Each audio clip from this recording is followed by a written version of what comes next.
Thank you, Madam Speaker.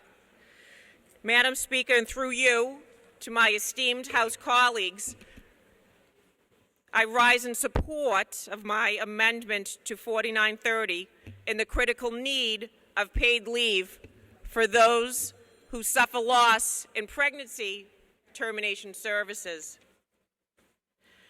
I do want to speak to the overarching bill, an act expanding protections for reproductive rights. It is a necessary bill addressing gender-affirming care that we are seeing be eradicated and criminalized in states like Florida, as well as in reaction to the devastating Dobbs SCOTUS ruling in this country, and I know many of us are still suffering and worrying from that from last week. I am extremely thankful for the leadership here in our House, to Speaker Mariano, the gentle lady from Stowe, to make sure that this bill was a priority. And they went into high gear on Friday to make sure that we're here today. I'd also like to give my thanks to the gentleman from Stoneham, as well as the gentleman from the North End. On January 22nd, 1973, the Supreme Court issued a 7-2 decision in favor of Jane Roe, holding that women in the United States had a fundamental right to choose whether or not to have abortions without excessive government restriction, striking down Texas's abortion ban as unconstitutional.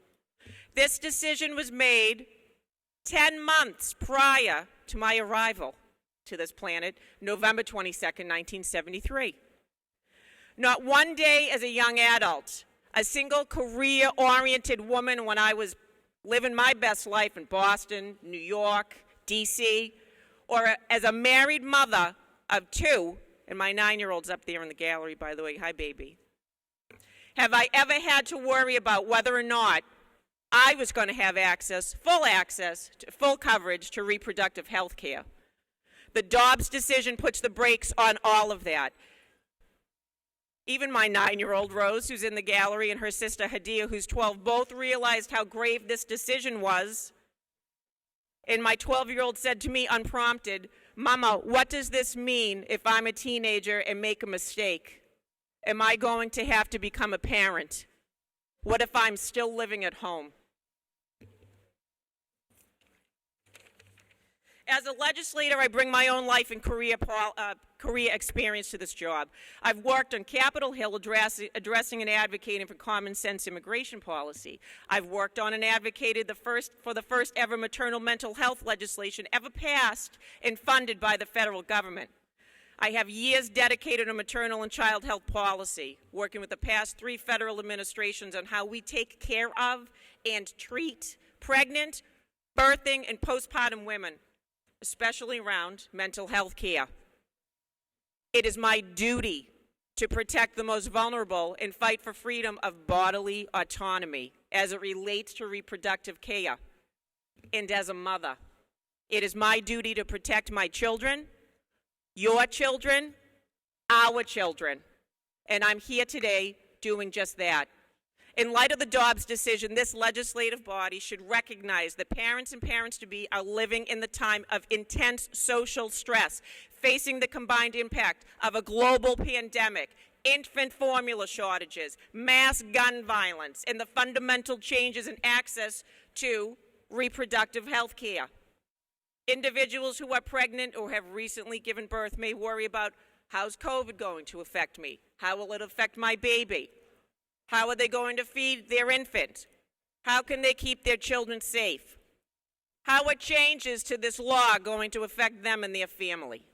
Social stressors, biological changes, psychological factors are key drivers that impact the mental health of pregnant and postpartum people. And these stresses disproportionately affect individuals of color, individuals facing economic disadvantages, who are more likely to experience these conditions and less likely to have access to the appropriate care. My amendment, pregnancy loss leave, addresses the necessity of paid leave for those who suffer loss and need termination services. This legislation ensures paid leave benefits for workers who experience the heartbreaking physical and emotional challenges of pregnancy loss. According to the CDC, roughly 24,000 stillbirths occur in the United States annually. The March of Dimes estimates 10 to 15% of all pregnancies end in miscarriage. Approximately 15% of those who experience pregnancy loss develop mental health challenges. As many as 20% of known pregnancies end in miscarriage. The leave that I have proposed ensures employers provide at least 10 days of paid leave for workers to process and cope pregnancy, loss, a failed adoption, failed surrogacy, medical diagnosis that impacts pregnancy and fertility, miscarriage, and pregnancy termination management. Pregnancy loss is both disruptive mentally and physically, and I know this story personally. My husband and I experienced a loss at 12 weeks. 13 years ago, we announced to our families on Christmas Day that we were expecting our first child. 3 days later, I began to miscarry. I was devastated, as was my husband. I went to the hospital and was given a medical abortion. And I was sent home to miscarry by myself at home. That process took a day and a half. Let it be known right now in states like Texas and Georgia, I'd have to prove that I did not do that to myself. Let that sink in.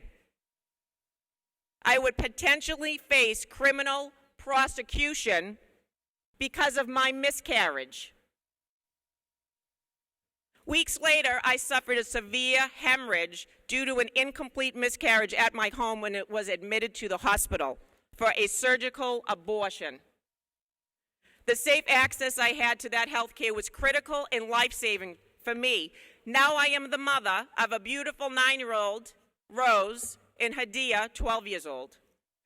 The amendment I put forth before you today would allow people like me to take time off to grieve, physically heal, take care of their mental health, without taking, wait for it, vacation time. Your paid sick leave, or my other favorite, short-term disability. This would protect individuals who need access to the health care that I needed, protected time off. My message to those who have experienced this type of loss, or maybe experience that in the future, is that you aren't alone. I see you. As one of several dozen female legislators who support reproductive rights, I thank you. To my fellow female legislators who have faced fertility challenges, who have miscarried, who have had to make the most heartbreaking decision anyone could ever make, to take care of yourself and your family, I see you and I thank you.